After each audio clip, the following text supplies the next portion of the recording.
Et voici un webinaire d'hypnose en pleine nature.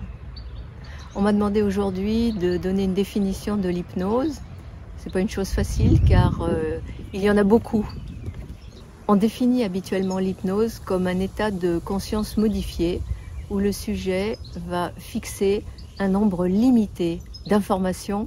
C'est dans un contexte d'échange relationnel et en toute confiance que le sujet va transformer les suggestions qu'on lui propose en images ou sous forme d'idées différentes ou même sous forme de ressentis corporels. C'est ainsi que les suggestions deviennent thérapeutiques au moment même ou plus tard. Cela n'a pas vraiment d'importance.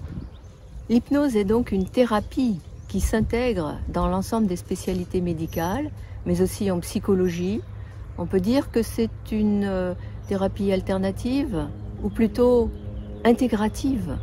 Et c'est-à-dire qu'au lieu de morceler tous les organes, la tête d'un côté et les organes de l'autre dans toutes les spécialités que nous connaissons en médecine, l'hypnose au contraire a pour rôle de réunifier l'organisme, tête et corps, dans une réassociation où l'émotion prend naissance dans le corps.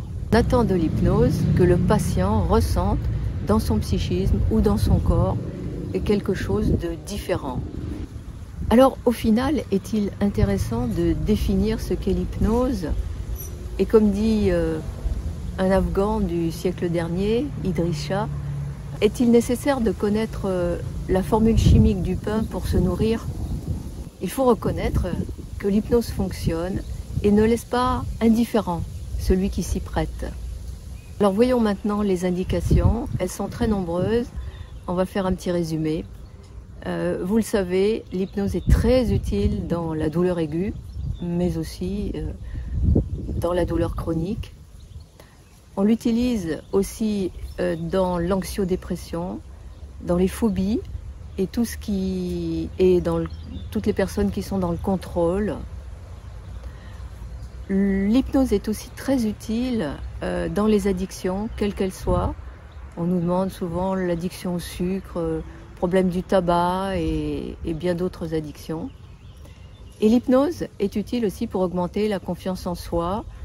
Alors l'idée est d'améliorer le symptôme, de rééquilibrer sa vie, de se réassocier et de s'harmoniser avec la nature. Et c'est pourquoi nous avons fait cette vidéo dans cet environnement.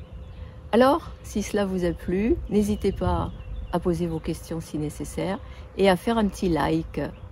Voilà. Alors, à une prochaine fois, j'espère.